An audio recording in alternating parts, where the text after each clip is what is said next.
හරි. මම කිව්වනේ ඔයාලට ලකුණු 25ක් ගොඩ දාලා දෙනවා කියලා. හරි. පළවෙනි පියවර. මොකද්ද පළවෙනි පාඩමෙන් පටන් ගමු. මොකද්ද පළවෙනි පාඩම? වර්ගඵලය හා පරිමාව. හරි. මොකක්ද ළමයි? ටට්ටක් ගාලා යන්න. අපිට තියෙන පළවෙනි තල රූපේ මොකද්ද? මතකයිනේ මොකක්ද තියෙන අපිට තියෙන පළවෙනි තල රූපේ? කියන්න බෑ පළවෙනි තල රූපේ මොකක්ද තියෙන්නේ? අපිට තියෙන පළවෙනි තල රූපේ තමයි මොකද්ද? ඍජු කෝණාශ්‍රය. හරි. මෙන්න මේ ඍජු කෝණාශ්‍රයේ අපි ගමු දිග. හරි. දිග ගන්නවා L කියලා, පළල ගන්නු B කියලා. හරිද? එතකොට මේකේ වර්ගඵලය වෙන ක්‍රමය කියන්න. වර්ගඵලය වෙන ක්‍රමය තමයි පුතාලා මොකක්ද ගන්නෙ? වර්ගඵලයට ගන්නවා අපි කැපිටල් A සමානයි මොකක් කරද්ද? සාමාන්‍යයෙන් කියන්නේ දිග ගුණ කරනවා ළමයි මොකෙන්ද? පළලෙන්. මේකේ දිග L පළල B. එහෙනම් සූත්‍රයක් එනවා මොකක් කියලාද? A සමානයි L B කියලා. හරි. මේ මොකේද? මේ ඍජු කෝණාශ්‍රයේ වර්ගඵල වෙන සූත්‍රය.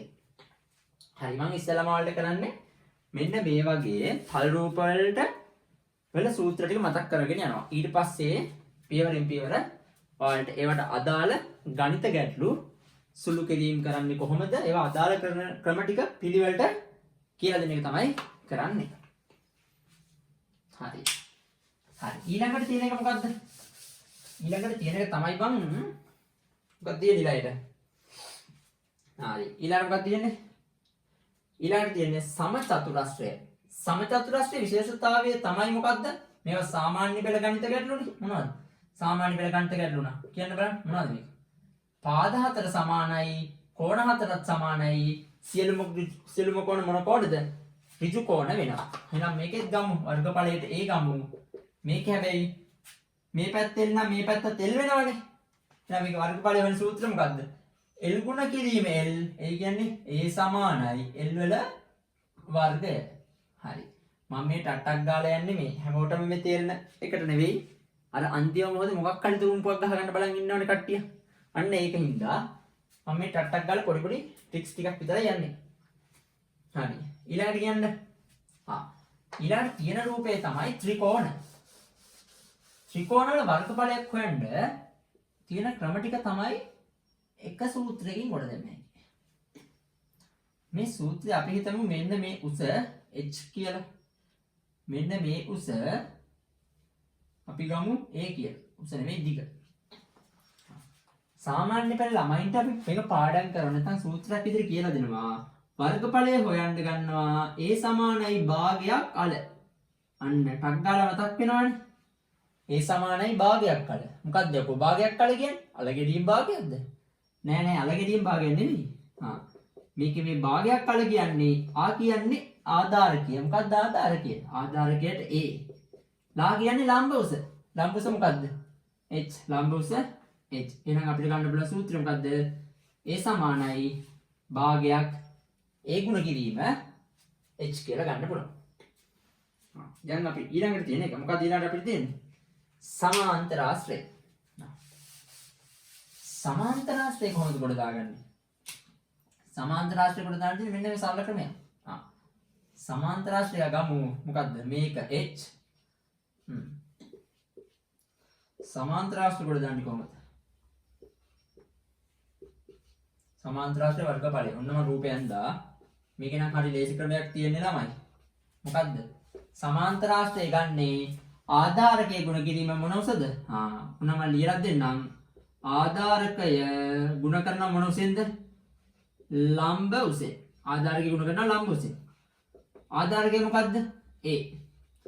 ලම්බ උස මොකද්ද? h. එහෙනම් අපිට ගන්න පුළුවන් a සමානයි ah කියලා. මොකද්ද? මෙන්න මේ සමාන්තර ආශ්‍රේ වර්ගඵලය. හරි. යන් ත්‍රපීසියමක වර්ගඵලය හොයන්න. හරි. ත්‍රපීසියමක වර්ගඵලය හොයන්න කොහොමද? ත්‍රපීසියමක් අදින්නම්කෝ. ඔන්න මම ගන්නවා ත්‍රපීසියම.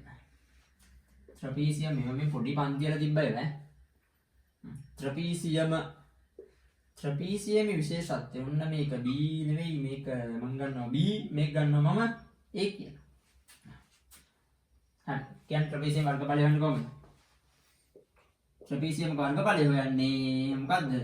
භාගයක් සමාන්තර පාද දෙකේ එකතුව.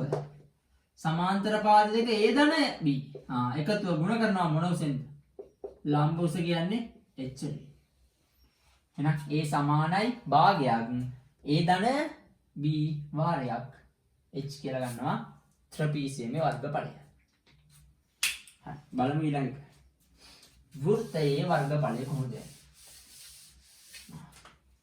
ලස්සනට අද ගමනේ රවුමක්. අඳින්න පුළුවන් මේක හිතන රවුමක් ඔන්න ටිකක් වෘත්තයක් වගේ තියෙනවා.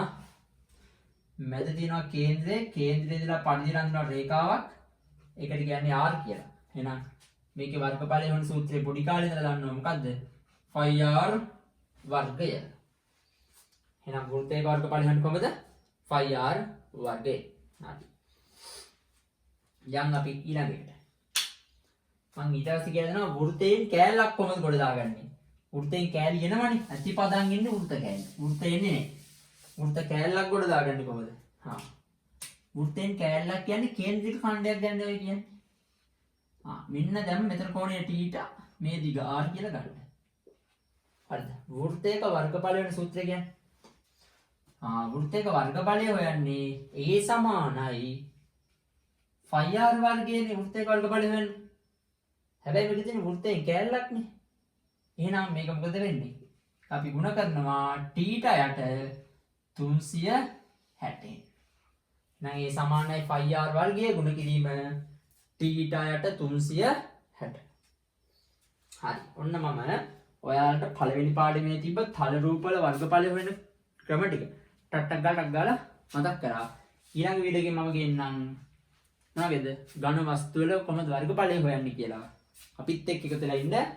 මෙන්න මේ විදිහට ඔයාලගේ අමතක වෙච්ච දැනුම අපි ටක් ගාලා මතක් කරලා ගොඩ දාලා දෙනවා.